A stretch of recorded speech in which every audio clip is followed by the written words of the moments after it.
So now we're in the planetary cycle of Krishna's seventh house lord, the seventh house being relationship with the opposite sex primarily. This seventh lord of Krishna, Mars, is exalted, so you know he's going to have a lot of good experiences during this period of his life with the opposite sex. His planet Mars is exalted in the ninth house. Ninth house is the house of morality and religion.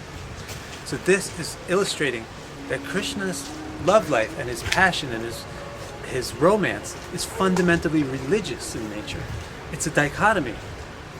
His passion, his love life, his love affairs, and his life are fundamentally the exaltation of religion.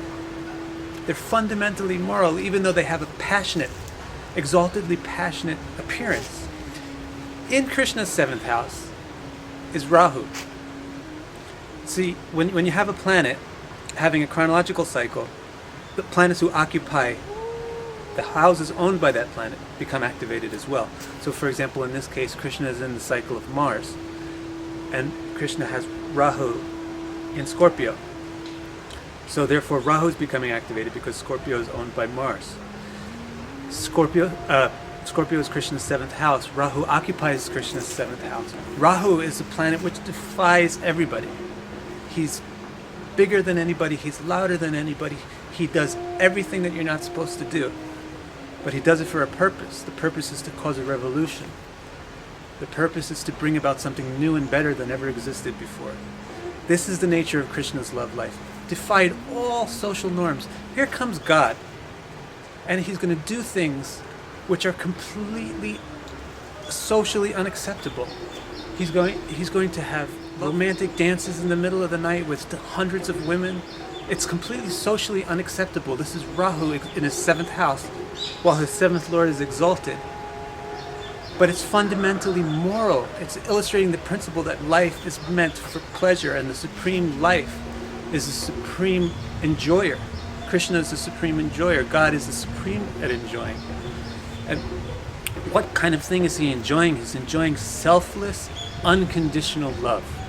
Rahu is unconditional. He follows no rules. And Jupiter aspects his seventh house. Jupiter is the planet of expansion. Rahu is a wild amplifier. Jupiter is aspecting Krishna's Rahu. So in Krishna's Mars cycle, who owns his seventh house, all these energies affecting his seventh house are coming out. He's supposed to get the combination of Jupiter and Rahu. He should get the best romantic partner that ever existed. He should have the best wife in the history of the world.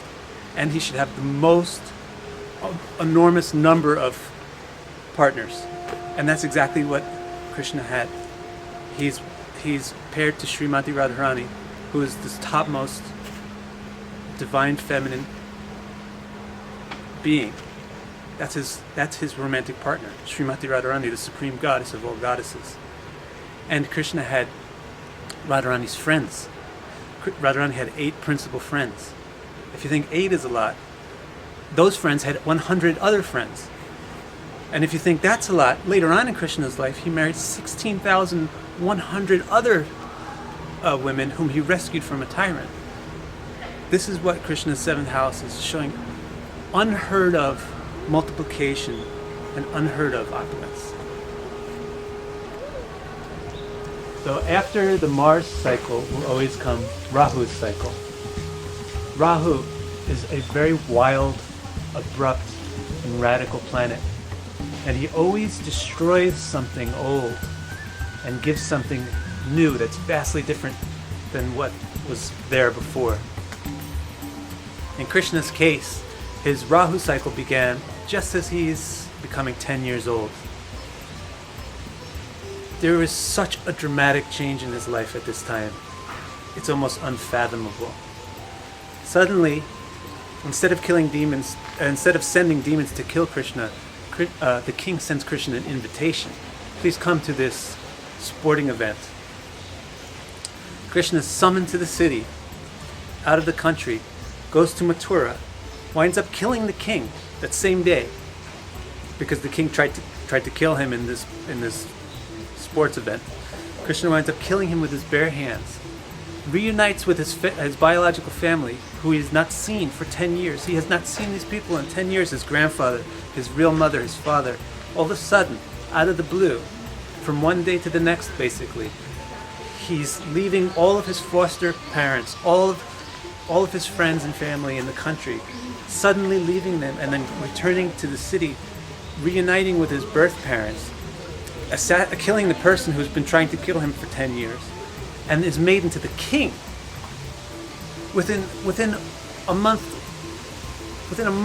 Krishna goes from being a cowherder to being a king as a result of changing into his Rahu period. Sudden, abrupt, radical changes. Why was it so dramatic for Krishna? Because in his birth chart, Rahu and Ketu, this axis, Rahu and Ketu always form an axis. Rahu and Ketu are exactly upon his ascendant. They're extremely influential in Krishna's birth chart, and therefore when their cycle comes up, when the chronological cycle comes up, he has very influential, sudden, radical changes. So Rahu's chronological cycle begins when Krishna is 10 years old and causes an amazing radical change. Such a radical change that many scholars, Western scholars mostly, have even gone so far as to speculate that there's actually two entirely separate historical personalities. One who lived in the forest and danced with girls in the middle of the night, and an entirely different one who was the king who lived in the city and who spoke Bhagavad Gita. Of course, I don't subscribe to this point of view at all, and part of the reason why is because I understand what Rahu did to Krishna. When Krishna was 10 years old, Rahu cycle completely transformed him from the fun-loving, artistic, romantic that he was in the country and changed him into the responsible, mature adult, the kingly statesman that he is now in the city. Rahu's cycle always lasts for 18 years. And this is exactly how long Krishna remained in Mathura as the king, for 18 years from the ages of 10 to 28. Chronologically, after Rahu always comes Jupiter. And so Jupiter's cycle was next for Krishna. Jupiter is naturally a planet of opulence and blessings and expansions. But in Krishna's chart, Jupiter is extremely so. He occupies the 11th house of gains and financial opulence and social enjoyment. And so when Krishna came into this cycle of Jupiter, his enjoyment of opulence became enhanced to the extreme. He left Mathura and he went and built his own city on an island. And this city is said to be the most opulent city that ever existed. So this part of Krishna's life is characterized as one of extreme opulence because of the condition of Jupiter in his chart. But also, this is the time in Krishna's life when he finally gets married. He did not marry while he was in Mathura. He did not marry while he was a young boy in Vrindavan. He had to wait until his Jupiter cycle came, after his 28th year, when he would actually be married. Because Jupiter is aspecting his 7th house and is benefic in his chart in the 11th house. At this time he gets his marriage. His first wife is Rukmini, the most important of his wives. But again, we know that Krishna's 7th house is extremely strong. He's going to have a large number of wives. After Rukmini, he married 7 other queens during his Jupiter period. And then after that, in the same period, he rescued what's reported to be 16,100 women from a tyrant. And as a result of rescuing them, they married him. So altogether, he's said to have 16,108 wives that he acquired during the Jupiter period, that he married during the Jupiter period. So you may say this is an impossible number. How could one man be married to 16,108 wives? Actually, this is a fictitious number, I agree, but not for the same reasons that you may be thinking.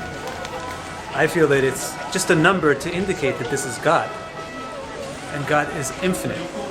He has infinite relationships. All of us are related to him.